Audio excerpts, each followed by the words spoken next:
Halo, assalamualaikum warahmatullahi wabarakatuh. Hari ini kita akan belajar tentang alur teks fantasi. Tetapi saya ingin bertanya terlebih dahulu. Pernahkah kalian menonton sebuah film fantasi? Ya, jawabannya pasti kalian semua pernah menonton sebuah film fantasi, entah itu film fantasi luar maupun dari dalam negeri. Nah, yang ingin saya tanyakan, pernahkah kalian berpikir kenapa penyelesaian cerita selalu di akhir? Kenapa tidak di awal atau di tengah? Jawabannya karena setiap cerita itu sudah mempunyai alurnya masing-masing, di mana alur ini yang menyebabkan rentetan peristiwa itu menjadi urut dari awal mulainya cerita hingga akhir penyelesaian sebuah cerita. Nah, hari ini kita akan belajar apa saja sih alur sebuah teks fantasi. Tetapi sebelum itu kita akan belajar tentang unsur intrinsik teks fantasi. Unsur intrinsik adalah unsur yang membangun dari dalam cerita. Ada beberapa unsur teks fantasi. Yang pertama adalah tema. Tema yaitu ide utama permasalahan yang menjadi dasar dalam penyusunan cerita. Misalkan kalian pernah menonton Spider-Man. Nah, apa sih tema dalam film Spider-Man itu? Pasti kalian sudah bisa menebak bahwa film itu bertema pahlawan super yang bisa memberantas kejahatan. Ya, seperti itulah yang dinamakan dengan tema. Kemudian yang kedua adalah alur. Alur yaitu jalan cerita yang berupa peristiwa-peristiwa yang tersusun dan saling berkaitan satu sama lain, atau adanya sebab akibat. Alur ini biasanya berisi peristiwa-peristiwa atau rentetan peristiwa dari awal hingga akhir cerita. Yang selanjutnya adalah tokoh dan penokohan serta latar. Oke, yang pertama adalah tokoh dan penokohan. Tokoh yaitu orang atau pelaku dalam cerita, sedangkan penokohan adalah karakter atau sifat pelaku itu. Jadi, tokoh itu adalah yang memerankan, sedangkan penokohan itu adalah karakter atau sifat yang dimiliki oleh si tokoh. Contohnya, tadi kita membahas Spider-Man. Oke, pakai Spider-Man. Spider-Man itu memiliki sifat yang pemberani. Dia mampu memberantas semua monster-monster jahat. Nah, yang dinamakan tokoh di sini itu adalah Spider-Man-nya. Kemudian yang sifatnya pemberani itu dinamakan penokohannya. Oke, sampai sini paham. Kemudian yang selanjutnya adalah latar. Latar ini dibagi menjadi 3, latar tempat, latar waktu, dan latar suasana yang menjadi latar belakang suatu cerita. Latar tempat ini biasanya bisa kita lihat tempatnya di mana atau di manakah tempatnya. Kemudian kalau waktu itu kapankah itu berlangsung, misalkan di pagi hari, siang hari, atau malam hari, atau tanggal berapa dan sebagainya.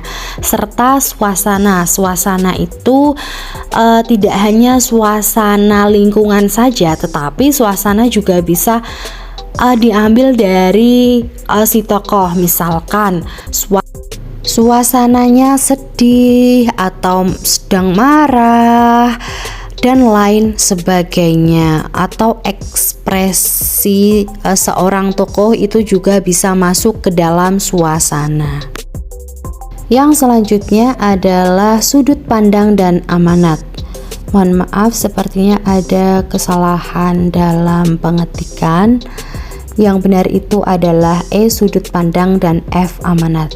Oke, yang selanjutnya adalah sudut pandang, yaitu pandang atau posisi pengarang dalam menyajikan suatu cerita.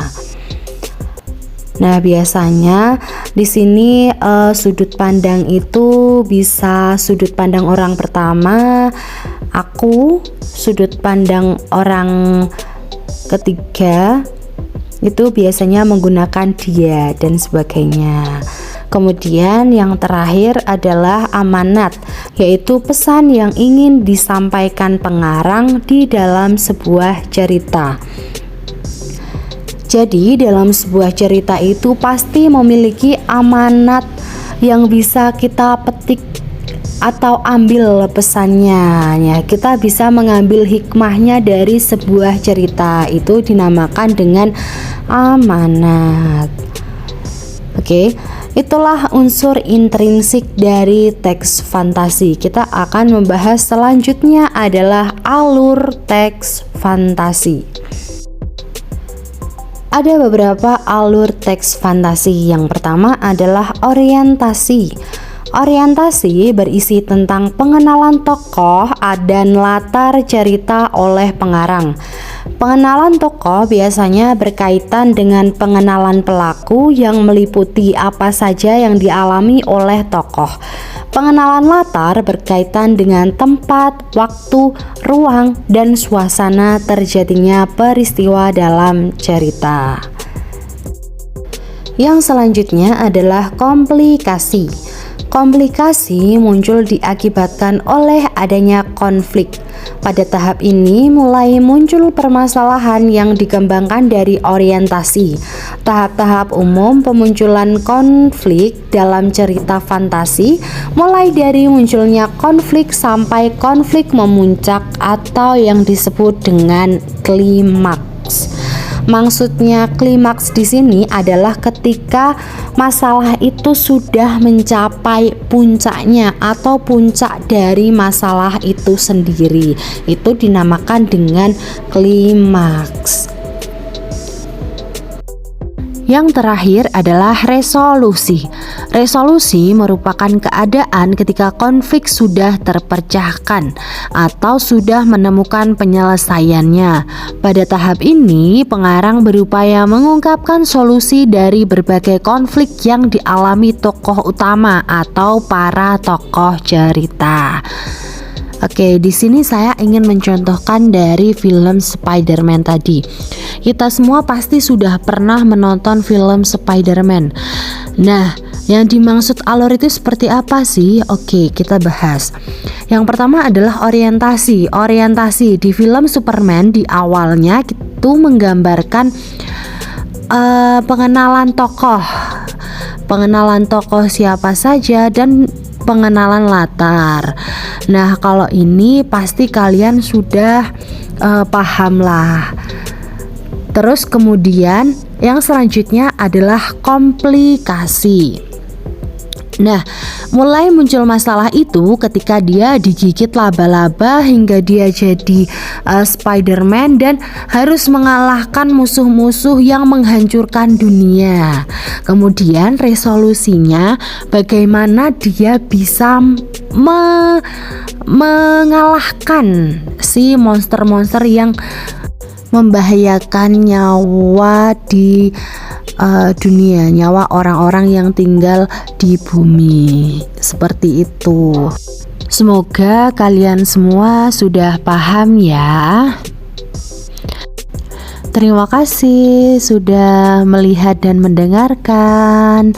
Wassalamualaikum warahmatullahi wabarakatuh.